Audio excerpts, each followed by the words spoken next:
Prisca, thank you so much for joining the show today. Thanks for having me, Stu. So, I was excited to have you on. We've had several guests on in the last couple months to talk to us all about personal finance, growing our nest egg, so to speak. But a lot of them are from a very entrepreneurial place. And I wanted to have you on today because you are all about helping people grow where they are planted. You're here to support people in really learning how to take control of their financial destiny from the 9 to 5 position. And so I'd Yes, love for you to kick this off. Tell the folks a bit more about your background and how you got into financial coaching. yes. So for background, I'm a nurse and I'm also a first generation American. So there was a lot of knowledge I didn't have about money because I didn't have that history, in America, that family history in America. So when I graduated from nursing school, I made a lot of money mistakes that I didn't know were mistakes at the time. I was just living my life. So for example, first in school, I took out unnecessary loans. I also bought 2 cars in a matter of the first year of when I graduated nursing school. I cashed in my 401k because I was like, this is so little money in there. Who cares? I'll take the hit. So there's a bunch of things I was doing wrong, including maxing out every card, just paying cards down enough so I could spend on it again. So from that knowledge of, like, I guess, ignorance in a sense, of my financial kind of detriment, I wasn't thinking long term. I wasn't being intentional long term with my money. Came to a head when I got married, and I saw that my husband, who was debt free, like, had all this money that he could do stuff with, and I'm like, whoa, what a life! I might want to try that. So then we started getting intentional with money, and I just became so much more aware of, like, the power I had over it, the control I could have over it, and being able to, the relaxation and the peace that came with it was like, wow, who would have thought? And then so that's part of the reason why I wanted to share this with other people, and then became a money coach, because I realized that not a lot of people have this knowledge. And it even came to a full head where it really started to, like, ramp up in 2018 when I started listening to personal finance podcasts. And I was like, oh, maxing out your 401k. Like, what's that about? Oh, like, a savings rate, like all these things that I didn't have any concept of. And that brought me from having like $40,000 in my investments over 7 years of my career to the next 7 years now having over $360,000. So Wow. it just makes such a big difference to know what's available to you and know what's possible for you. Oh, so good. I know that we're probably going to get into a little bit of the nitty gritty in terms of like actually how you start Yes. doing these types of things, but let's talk for a second about the mindset shift that was necessary from you to create a different outcome for yourself. What was that like? And I know you talked about being exposed to your husband's finances and how he had freedom, but what did it take from you to actually begin doing the things necessary? Well, one, it took a bit of humility because I had to acknowledge the fact that I wasn't doing things the best way.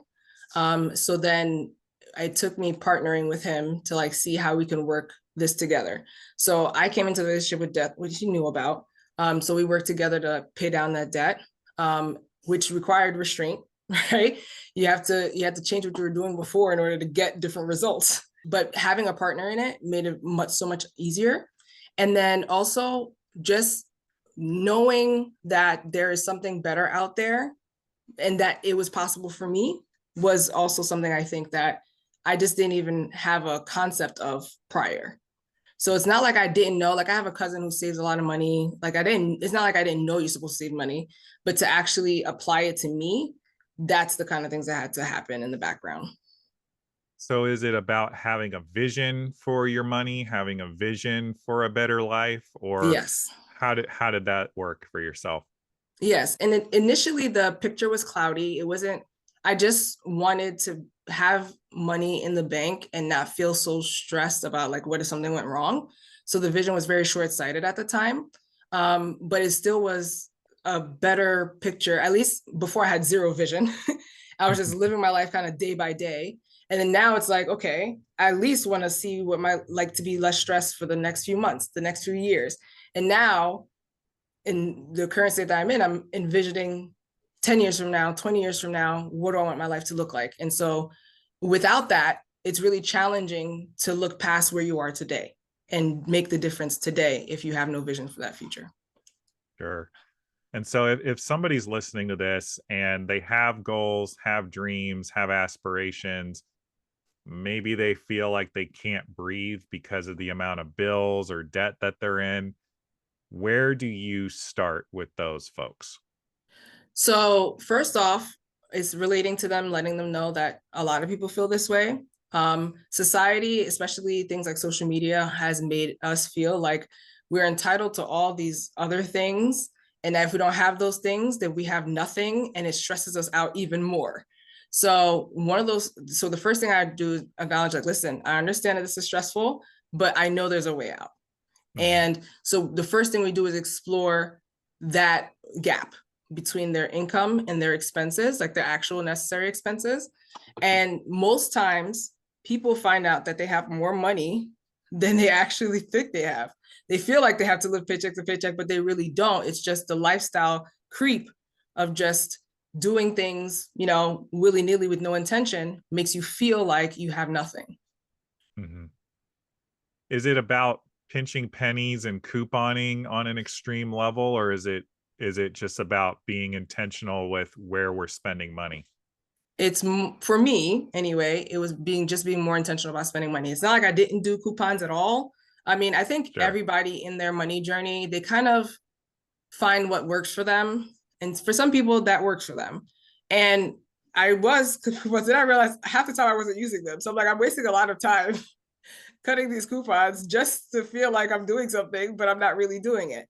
So nobody's journey is linear. You're going to try things and they may not work, but that doesn't mean you should give up. Absolutely. And no shade on couponing, by the way. Just wanted to hear it from you, the expert. My wife and I, we recently discovered BJ's Wholesale here Mhm. in Columbus, Ohio, and their entire shtick is couponing. Like, here, this is already a wholesale price, and then come get a coupon on top of it. So Mhm. we clean up there, and in our financial journey, things like that have made a huge difference for us. And like what you're saying, being intentional about where we spend our money. Like, so often it's easy for us to just go hit Wendy's or McDonald's for our son on the way home from soccer, especially Mhm. when it's late at night. And then we just realize, like, hey, we could do bigger and better things with that cash if we allocate it elsewhere, and maybe, limit the Wendy's to like once a week for him as a treat versus Yeah. making it what we do. And so I know that you're working with folks and getting their financial houses in order. I know that you are coaching folks. What does a coaching journey look like with you from a financial perspective? Walk us through what that looks like. Yeah. So initially, when people come to me, the initial aspect is filling out a form that kind of gives me an idea of where they feel like emotionally with their money, because Mhm. a lot of people do presume like, oh, it's just a plus and minus, like red and green on a spreadsheet kind of thing. But there's a lot of feelings that keep us where we are with our finances. So it's important for me that I understand not only where they are and how they feel about money currently, but how do you want to feel about money? So that form helps me get an idea of like where they want to be. So that way we can tailor their plan to them. And then they would provide me with a list of their expenses and their income and things like that, so that I can analyze like, okay, where do we have room for improvement? So prior to me meeting with them, they hand all this stuff in so that during the call, we can actually strategize instead of like going over the dollars and cents. So when I look at someone's spreadsheet, I'm looking like, hey, is there a way we can get this service, the same exact service that they have, but cheaper? So that way we can increase the gap, because most people, their goals are to save more, work less, and be able to retire. And my people really love to travel. So we want to make sure that that's a thing too. So making sure that we can decrease expenses on things that we don't have to pay more for is like an easy win. right? So like looking Mhm. for ways to save on like car insurance, on your telephone bill, on your utilities, those kind of things are easy ways to create long-term savings. So that's like how we first start. And then we look at optimizing like where their money is being held. Like, is there a better place for your money to be working harder than at your local Chase Bank? You know, do you have accounts for all your goals? And it's not to say that you need like a million different accounts, but at least some kind of structure so that when you get paid, you know exactly where each dollar is going to go. So there are a lot of different available structures out there. I mean, there are countless books and podcasts on money these days. And I know I have my favorites that I could point out. Are there any budgeting tools or things like that that are better than others? Or walk us through that. So it depends on what your goals are. And I guess also to how in the day to day you want to be. Mhm. So for me, I'll just share how I manage my money. I have a paycheck kind of system where every time I get paid, I put the dollar amount and it's automatically like it's a spreadsheet that has calculations in it. Okay. I make this for people so they don't have to do it themselves. And then once I put that dollar amount in, it automatically says how much is going to go towards the house fund, how much is going to go towards my short-term savings, how much is going to go towards investing, how much is going to go towards spending. And then I divvy that up however I want within those categories. So that makes it simple for me. Every dollar gets accounted for, and I don't have to kind of think too hard about it. Now, there are some great apps out there. YNAB is very popular and very, very effective for people. What it does, though, is when the income comes in, then you go assign it, you know, inside the app. And it's kind of like the same in theory, but it's just a little bit, for me, a little bit more manual than Mhm. my system. So for people who really want to stay accountable and they want to make sure that they do assign every dollar and they won't do it unless that, you know, they put it in, then it works for you, you know? And it really helps for people to think about where their money is going and giving a purpose to each dollar. An app I prefer personally is Monarch. It's not really, for me, I don't use it in the budgeting fashion because I have my spreadsheet, but it's a great way of like, when you look a month from now, like, can you tell like where your money is gone? And it gives you like a nice little pie that says, okay, this is how much you spend on groceries, this is how much you spend on your hair, this is how much you spend on gas. And that way, like, and when a client comes to me, if they already have that, they can easily tell like, okay, this is where I spend my money and this is where I want to spend more on, and this is where I want to spend less on. It's just a little easier than if they have to do it manually, like looking at their statements or something like that. So those are some of the ones I recommend. Why Not in Monarch work well for a lot of people. I love that. Love that. And folks, definitely be sure to check those out. We'll provide links to both of those apps in the show notes section, wherever you are finding this podcast. Prisca, I had a question for you. Obviously, you are on this financial journey with your husband. He was a Mhm. bit ahead of you before you got on board with getting your financial house in order. Two questions, actually. The first one is, what was the dynamic like in your relationship as you were getting caught up? And then where do you find it is today now that you're investing your money on the same level that he is? Gotcha. When we were, as I was catching up, I don't know that I would have, before you asked that question, would have thought about like what our relationship was like, because it was very partner. Even though to some degree I felt like I was holding us back from like we could be further along if only I had not come in with this Mm, debt. And I'm a very independent person, despite the fact that I'm married. So like the idea of like, we're like, this money is all like to help me and like, I need help and kind of thing was like a little cringe for me.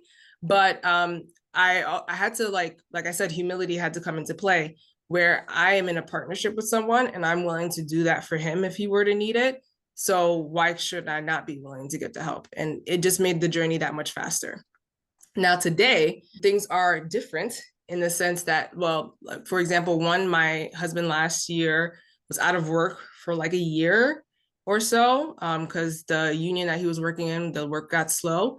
And then there was a business venture that he went into that did not go well. So honestly, I am rapidly overpassing him, which is this kind of interesting that our financial journey is not linear, right? So now it's me helping support him through those things. You know, he did get a job that now has consistent income. And so we're working through those things together.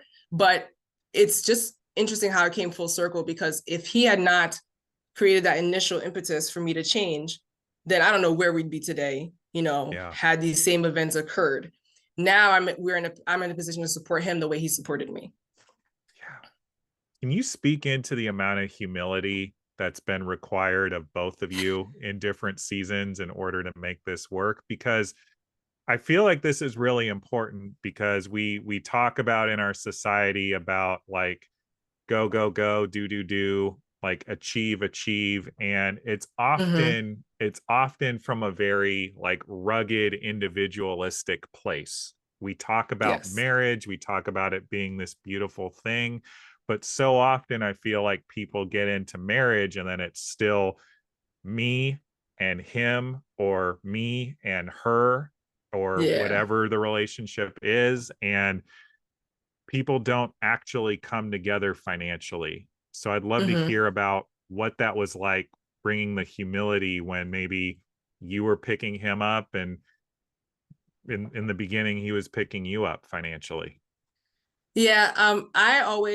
We both had not great examples of marriages growing up. So it was very important to us to be better. And it wasn't like it was without challenges. But the fact of the matter is that our commitment to each other and to our marriage made it so humility has to come into play. You have to Mm-hmm. be able to like not go your way with certain things. You have to be able to like listen even when you think you're absolutely the correct one, you know? Yeah.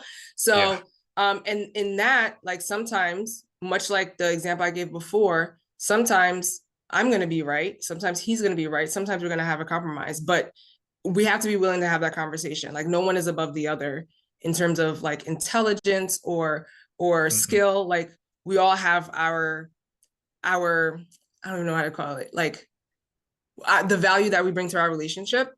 We each have our value. So as long as we know that we can communicate that to each other, then that's what's helped us get through this whole thing.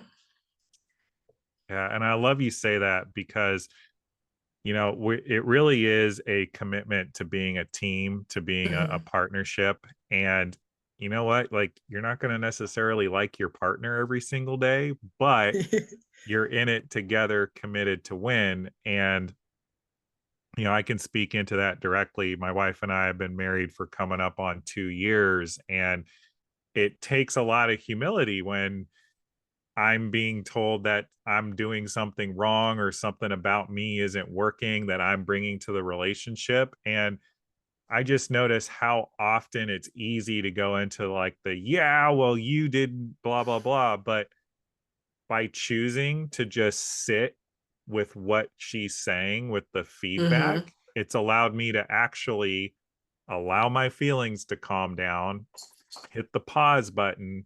And then usually in a couple of minutes, I'm like, ah, hell, she's right. you know, Don't you hate that? I hate it in the moment, because Yeah. there's also this like victim story I can give into where like, how Mm. come I'm always wrong, or blah, blah, blah. Yeah. But in reality, if I look at it through the lens of what's actually going to be in the highest good of this marriage and this Mm-hmm. partnership, and my love for this person, that's usually what sees us through, and that's how we're able to find compromise. And I wanted to talk about that because I believe right up there with infidelity, financial struggles are like the number one cause for divorce in this country. Absolutely. And so I'm curious, how often do you and your husband have money conversations, money meetings? Is it a formalized thing in your household? What's that look like? So we don't have a formalized process. We kind of have one now just because of what we're dealing with now with the business venture and all that thing. Sure. So we meet once a month. But before that, it was more like we had a system, right? So we have funds that commingle for the household. And so those things are where stuff that comes out for the house repairs, house maintenance, any other stuff like that comes out of there. And then we also had an account for if things came up, like your car repair or the car insurance, we pay 6 months at a time. So that comes out of a certain account. And then we have our own funds so that for the most part, where we spend the other person doesn't really need a say so in. Okay. We keep each other informed as needed. So because of that, it's there wasn't so much to talk about. And even then at the time too, we were very kind of still green to the whole money together situation, even though we were doing things together, but not like that shared vision down the line. So now dealing with the debt that came along with this business venture, now we have to meet every month to kind of make sure like, hey, what are we going to do to tackle this debt?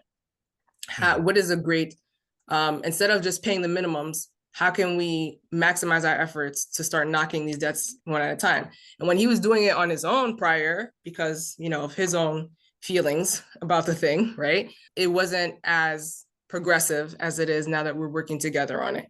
And like in that short, I think in the last 8 months we've been working together, he's already knocked out like 4 of the debts. So nice. I'm like, it's amazing what we can accomplish now that we're working together. I love that. And what is the shared vision that the two of you have at this time? So for one, my husband, he works in a construction field, and there's a lot of people telling you how to live, and he doesn't want to live like that. He wants to be more in control of his future, which I don't think is very different for most men, but he wants more control over his future. So he wants to create income enough that could replace his current income. And for me, I want to be work optional. So I want to be able to, if the circumstances came, I love my job as a nurse, but if the circumstances came where the job or the environment no longer suited my mental health, my emotional health, I want to be able to say no and not feel like I had to desperately like get a job, which I'm sort of already in that position now, but I'd rather get to the point of like financial independence, and like that way I can really know that I don't have to worry about a job, versus now it's like, I have time, but I still I would feel like I'm being on pause with my financial journey. So the goal isn't to be filthy stinking rich, but I'm hearing you say it's about choice of how you spend your time. Yes. I'm like, I think about, my parents are aging, and like my mom sometimes, I'm like, if I was around more, I think she'd exercise a bit more, like I would love to like just to take walks with her and just keep her like here as long as I possibly can. But when I'm, you restrict with a job that tells you where you have to be or when you have to be there, it's more challenging to be there for the people who are actually going to care when you're gone, So we want to create that freedom for ourselves. I love that. So I wanted to ask, I know that, again, we talk a lot about wealth accumulation in this country, a lot of net worth conversations. I know Forbes just came out with their 2024, like 400 richest people in America, or excuse me, the world list. And it's often overshadows charity and giving back and those types of contributions to the planet. Where does that fit in your life and also in how you coach your clients? So some of my clients have the goal of charity built into their plan.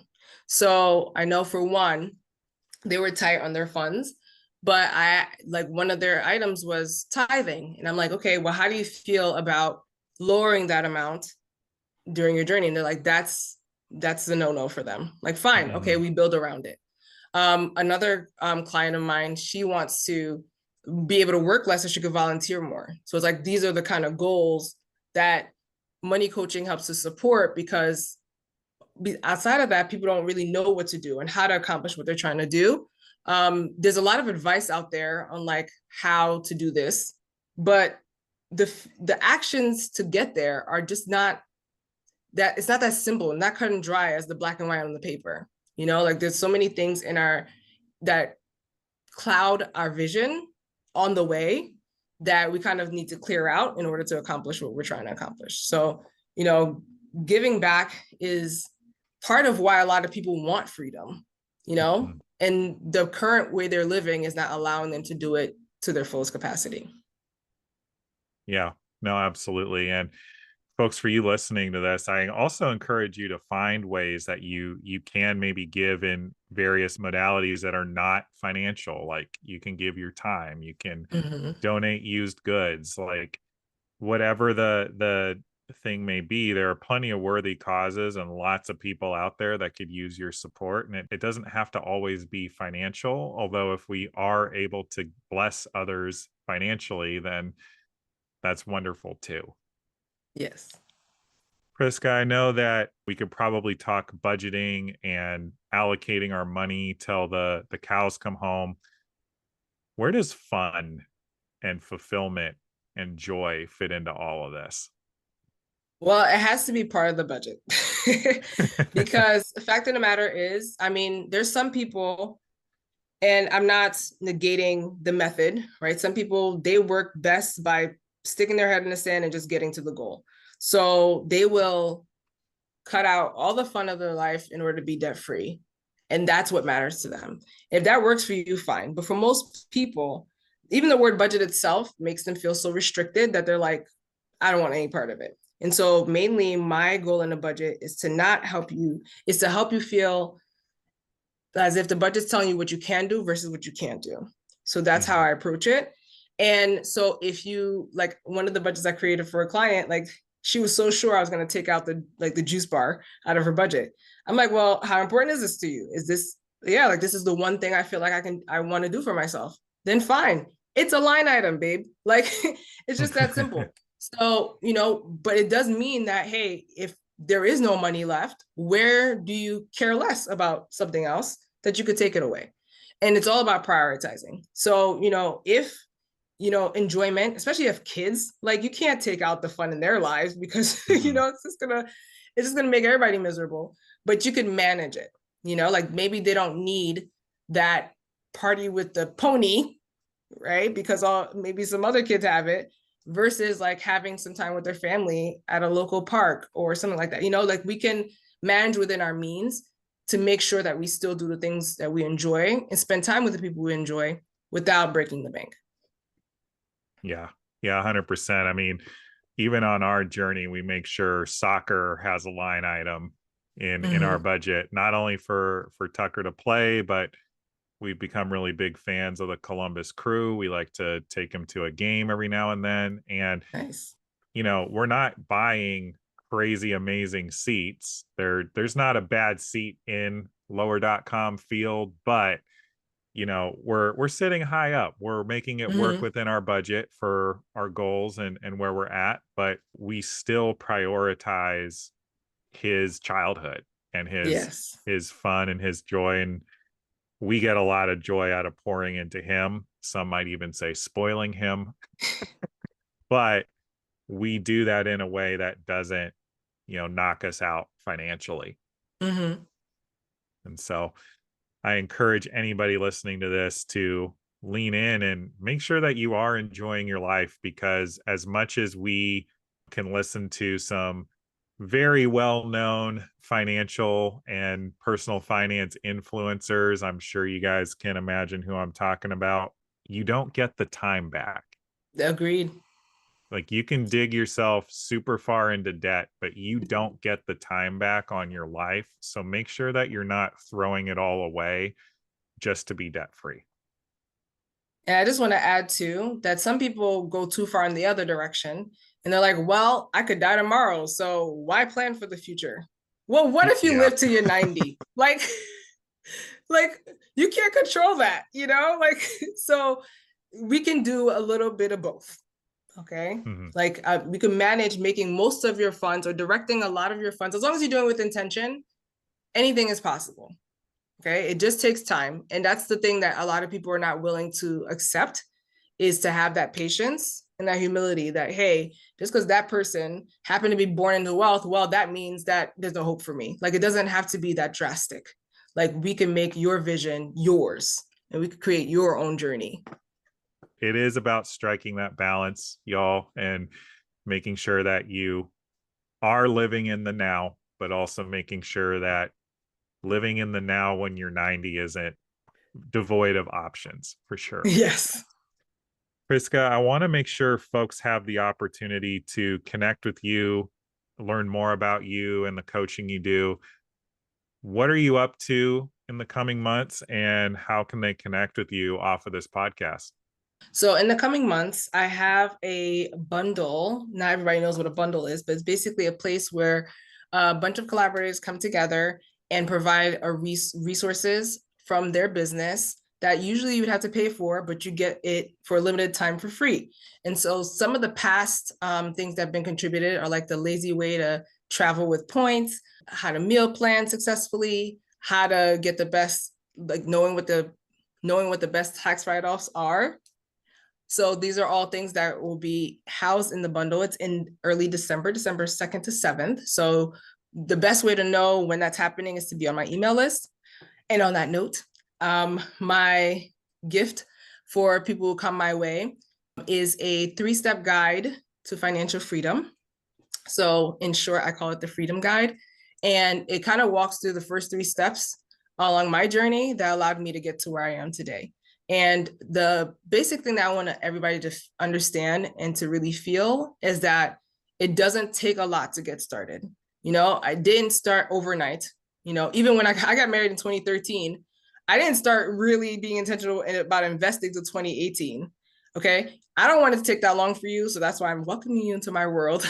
Okay. So that you could learn and just see like how much better you can manage your funds and get to financial freedom much faster. But just know that your journey is yours and it doesn't happen in an instant, and the progress feels slow especially at the beginning, but then it compounds and compounds on each other as you start to build these habits. It's amazing like how beforehand, before I used to do pay myself first, I would leave just whatever was left to savings. And now when I pay myself first, I'm spending less kind of automatically. So do the action and then you'll see the result. But if you try to anticipate like, oh, I can't do it, this is the reason I can't do it, you will never be able to do it. Where do folks go to sign up for the freebie and get ready for that bundle? Yes, so I can provide the link for the show notes. Also, if you visit me on Instagram, that's where I live the most. Our Green Life NJ, like New Jersey, that's my handle. Or if you're on LinkedIn, you can just search for my name, Prisca J. Benson, and it's available there too. And we will be sure, folks, that all of Prisca's information is made readily available in the show notes. So just below the video or in the show notes of wherever you are catching this episode, if you're on audio, we will make sure all of it's available so you can connect with her directly, follow up, ask questions, and get connected. And more importantly, get your financial life in order. The time this show comes out, we're going to be gearing up for the holidays and want to make sure that if you're not getting everything in order because you got to, get ready for Christmas or Hanukkah or whatever you celebrate, let's at least get you geared up to make 2025 the best financial year you've had. Yes. Prisca, I know we're about out of time, but I always ask our guests this on the show. What are you acknowledging yourself for today? I'm acknowledging myself for the patience that I've developed over the years. People who've known me my whole life knows that that's a quality that I was very short on, in my younger years. But I'm actually quite impressed with the things that I've been able to withstand and with grace by developing more patience.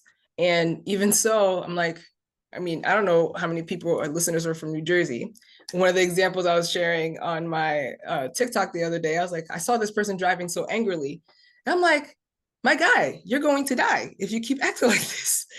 And I'm just like, rather than allow things to rile me up, what I've been trying to do is like sitting with it and seeing how I could think through the thing and try to manage my emotions. I think that's like a great way of applying patience in like daily life, because There's always going to be things that make you feel angry or make you feel frustrated or make you feel like you're not doing enough. But having patience with yourself, with the people around you, just creates a more peaceful life overall.